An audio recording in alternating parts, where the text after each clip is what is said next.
छोट्याशा कुटुंबामध्ये आणि हा ब्राह्मण निरीच्छ वृत्तीनं आपलं जीवन जगत होता. 5 घरचं अन्न मागायचा आणि त्या अन्नाचा नैवेद्य भगवान कृष्णाला अर्पण केला का मग आणि तो प्रसाद म्हणून त्याचा सगळा परिवार खात होता. या सुदामाचं जीवन सांगताना संत म्हणतात की या सुदामाला अंगावर घालण्याकरता पुरेसे कपडे नव्हते. एकच धोतर होतं, तेही फाटलेलं होतं. असंख्य छिद्रे त्याला. अंग झाकण्याकरता ते धोतर आहे, एक फाटकं उपरण आहे. आणि असा अगदी शांत मन मिळवू स्वभावाचा तो सुदामा आणि आपल्या झोपड्यामध्ये वास्तव्य करतो. त्याची जी पत्नी आहे त्या पत्नीचं नाव सांगितलं सुशीला. किती छान नाव आहे. सु अधिक शीला बरोबर सुशीला. जी पतिव्रता आहे, जी शीलाला जपणारी आहे, शीलभंग होऊ देत नाही, अशी महान पतिव्रता सुशीला.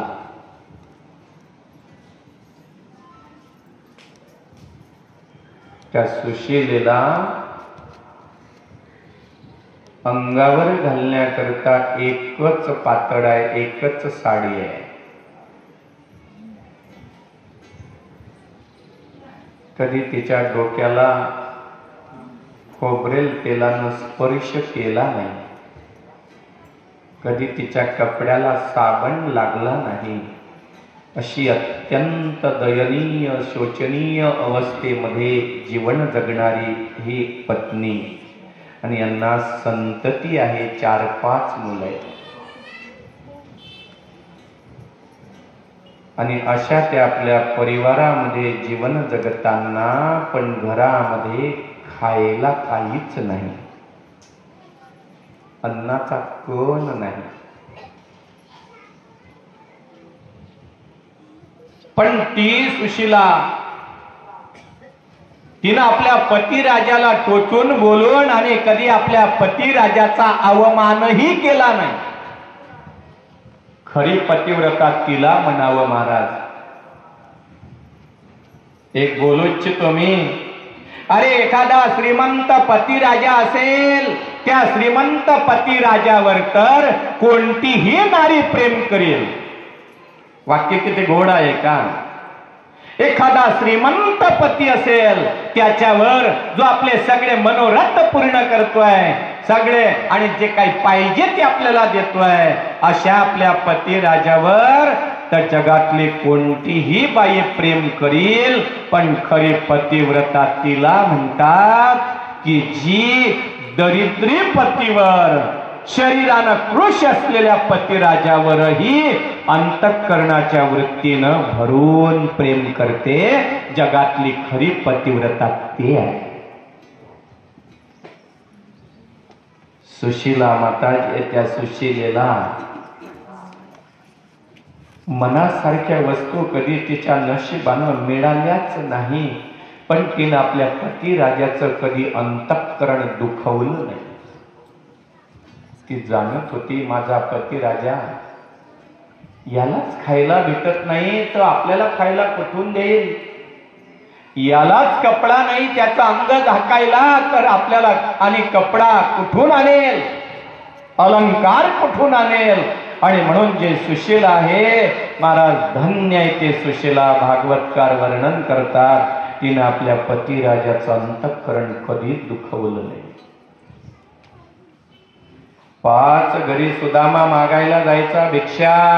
आणि ते मागायला जात असताना एखाद्या घरात जर का भिक्षा नाही मिळाली, एखाद्या मातेला जर का रजो दर्शन झालेलं असेल, विरदेशोतक असेल, त्यांनी म्हणावं महाराज आज आमच्या घरचं अन्न तुम्हाला खायला मिळणार नाही, तर सुदामा एकदा त्या घराला मागितलं ना म्हणून ते 5 घरं मागण्याच्या यादीत धरायचा आणि ती ह्या घरी मिळालं नाही म्हणून 6वं घर त्यानं कधी भिक्षा मागितली नाही. मग राहिले 4, त्या 4 मध्ये जे मिळालं ते घ्यायचं. आपला कृष्ण होता घरामध्ये, त्या कृष्णाला नैवेद्य द्यायचा आणि मग नैवेद्य दिल्याच्या नंतर सुशीलेनं थोड्या वेळानं तो नैवेद्य घ्यावा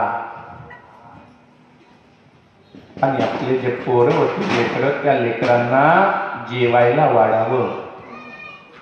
आणि मग जेवण पोरांचं झालं का जे अन्न शिल्लक राहिलं, आता विचार करा ना 5 घरचं किती मिळालं असेल, पण जे मिळालं त्यात पोरांना जेवू घातलं का नैवेद्य दिल्यावर का मग सुशीलेनं म्हणावं, अहो भजन करताय, चला उठा जेवण करून घ्या. मग त्यातलं राहिलेलं अन्न पतिराजाला वाढावं जेवायला आणि मग पतिराजाचंही जेवण झालं. आणि जर कधी अन्नाचा घास राहिला तर सुशीलेनं जेवावं. कथाकार लिहितात की कधी कधी असा प्रसंग यायचा की त्या सुशीलेला ताटामध्ये घासही शिल्लक राहत नव्हता. मग नाही राहिलं म्हणून कुठली तक्रार नाही, माठाजवळ जावं, पाण्याचा ग्लास भरावा, 2 पाण्याचे घोट भरावे, पाणी प्यावं आणि रात्र काढावी. कल्पना करा किती कठीण प्रसंग असेल, झोप कशी लागली असेल कधी आणि विश्रांती घेतली असेल. या सुशीलेच्या जीवनात यांची अवस्था अशी आहे, तर पोरांची कशी असेल हो? पोरांना सुद्धा अंगभर कपडे नाहीये, पोरांना सुद्धा अंगभर कपडे नाहीये. घर असं होतं सुदाम देवाचं, पाऊस जर का पडायला लागला तर जसं आपला मंडप पाण्यानं टपकतो ना तसं पाण्याचे थेंब सुदामाच्या घरामध्ये टपकत होते. रात्र झाली का चंद्राचा प्रकाश सुदामाच्या घरात प्रवेश करायचा. कडाक्याची जर का थंडी पडली तर रात्री पोरांची झोप उडत होते. पोरांनी म्हणावं, आई अगं थंडी वाजते ग, अंगावर कपडा नाही, थंडी वाजते. एखाद्या लेकराला घ्यावं सुशीलेनं आपल्या आणि साडीच्या पदरानं झाकावं. एकाला झाकलं दुसरा उघडा, एकानं ओढलं तर आणि तिसरा उघडा. आणि त्यावेळेला सुदामानं म्हणावं, बाळांनो अरे इकडे या, माझ्याजवळ या. आणि सुदामा रोज आहुती द्यायचा ना, लाकडांची समेदा जाळत होता, रोज पूजा करायचा ना, तर त्या पूजेची जी राख पडलेली असायची ना होमकुंडात, त्या सुदामानं ती राख काढावी आणि त्या लेकरांच्या अंगाला लावावी. म्हणावं, बाळांनो आता ही राख लावली ना तुमच्या अंगाला, तुम्हाला अजिबात थंडी वाजणार नाही, झोपा आता. असा प्रसंग ज्या सुदाम देवाचा आहे.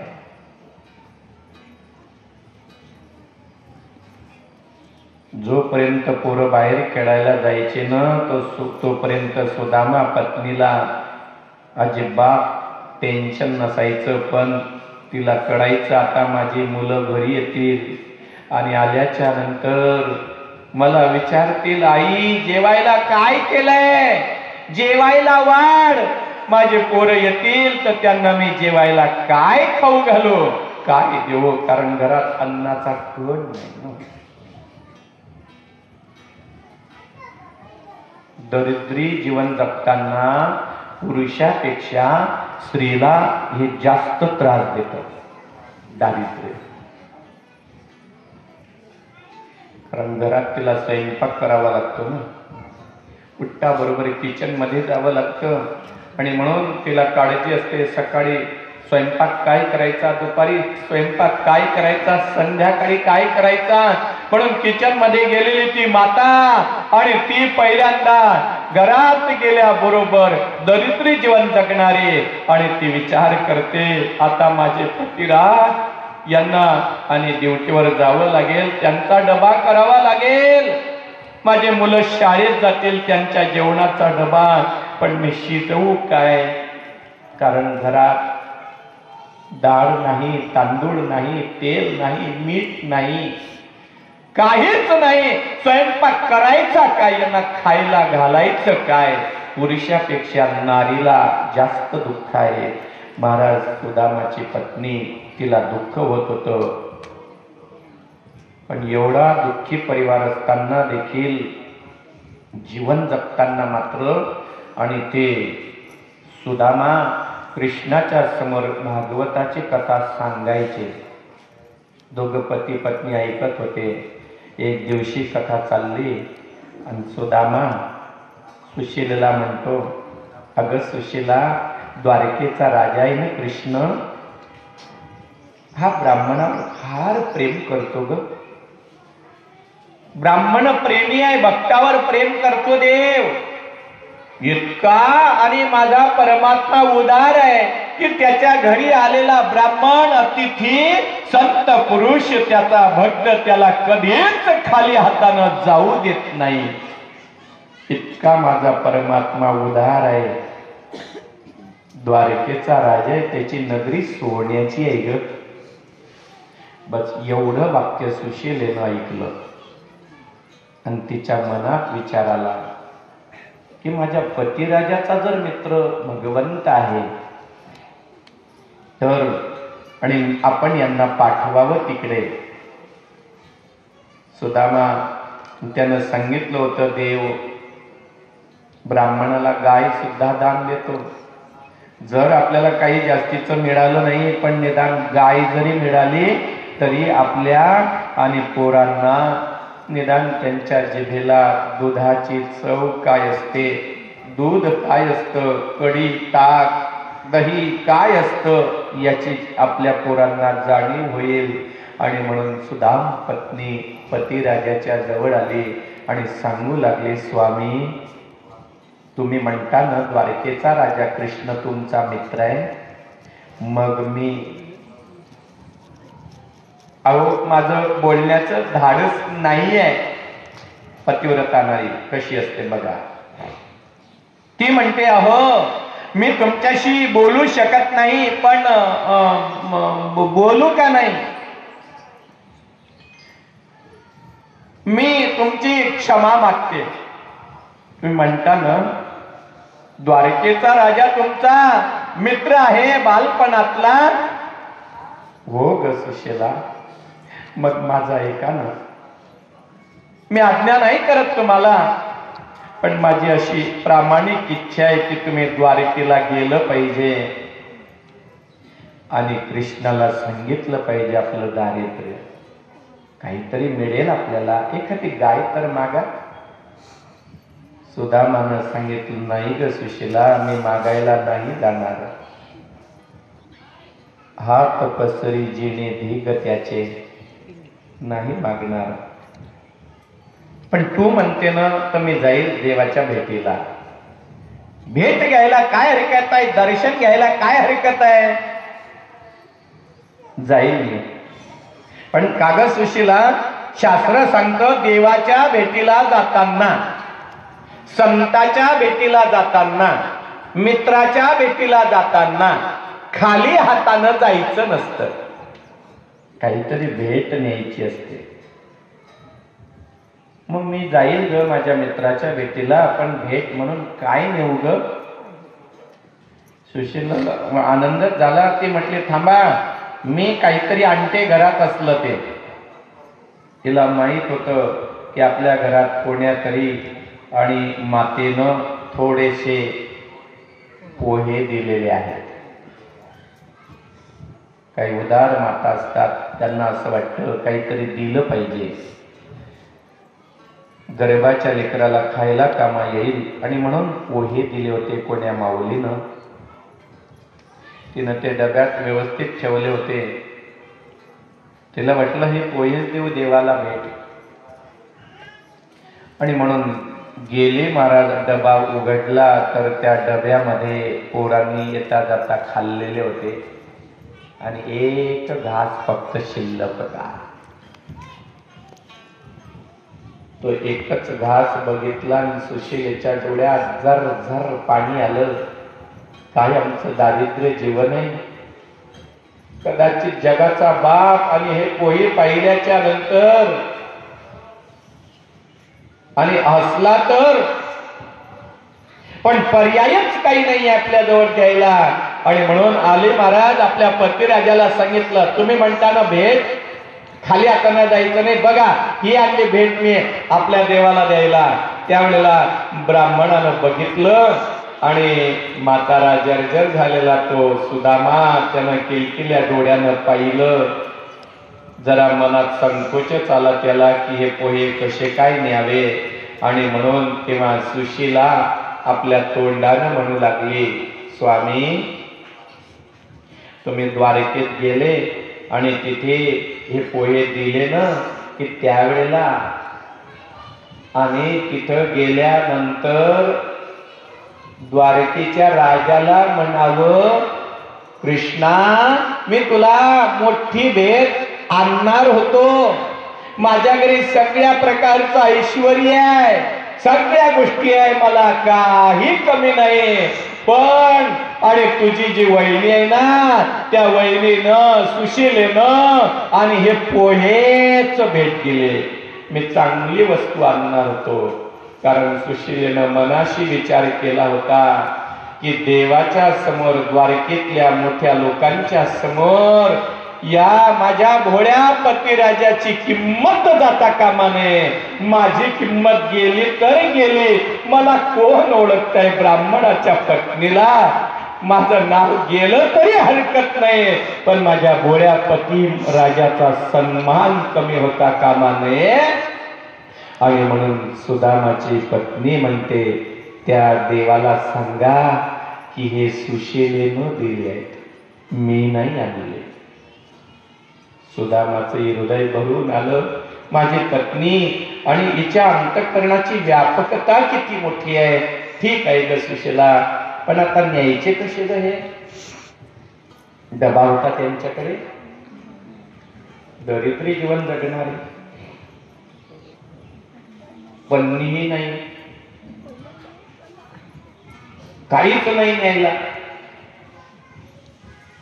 न्यायचं कशात. सुदामानं सांगितलं, अगं ते माझं उपरी नाही ना वाढत घातलेलं, देवाला अंघोळ घातली की त्या देवाच्या अंगाला पुसायचं, ते घे आणि त्याच्यात बा. सुशीला गेले, ते उपरीनं आणलं आणि मोकळं केलं. मोकळं करता बरोबर ते फाटलंय, त्याला छिद्रे असंख्य, कुठे बांधावं सुचत नाही आहे. वय किती आहे, गारभर आहे, पण बांधायचे कसे सुचत नाही, कारण इतके आणि त्या उपरण्याला छिद्रे पडले. हो छिद्रे पडले. पण ब्राह्मणाची पत्नी हुशार असते, तिला राशी बांधायची सवय असते ना. तिनं बरोबर आणि त्या 7 गाठीमध्ये आणि पोहे ठेवले आणि सुदामाच्या खांद्यावर ते ठेवले. सुदामानं आता काठी घेतली, आपल्या तुटक्या चपला घातल्या, कमंडलू घेतला पाणी पिण्याकरता. आणि सुदामानं सांगितलं, सुशीला येतो ग, जातोय देवाच्या भेटीला. आणि भगवान परमात्म्याचं भजन करीत स्मरण करीत करीत सुदामदेव आता द्वारकेकडे निघाले. हरी चले श्याम सुंदर से मिलने सुदामा. बोला, टाळी वाजवा सगळ्यांनी. चले श्याम सुंदर से मिलने सुदामा, चले श्याम सुंदर से मिलने सुदामा. गाते गाते मन में हरे कृष्ण रामा, गाते मन में हरे कृष्ण रामा.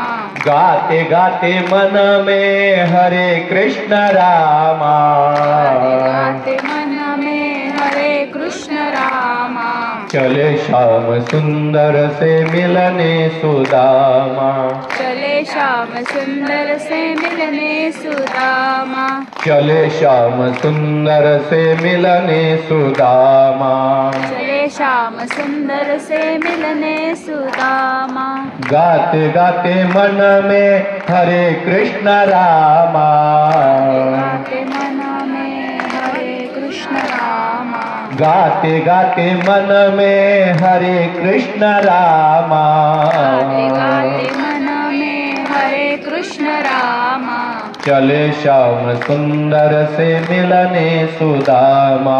चले श्याम सुंदर से मिलने सुदामा।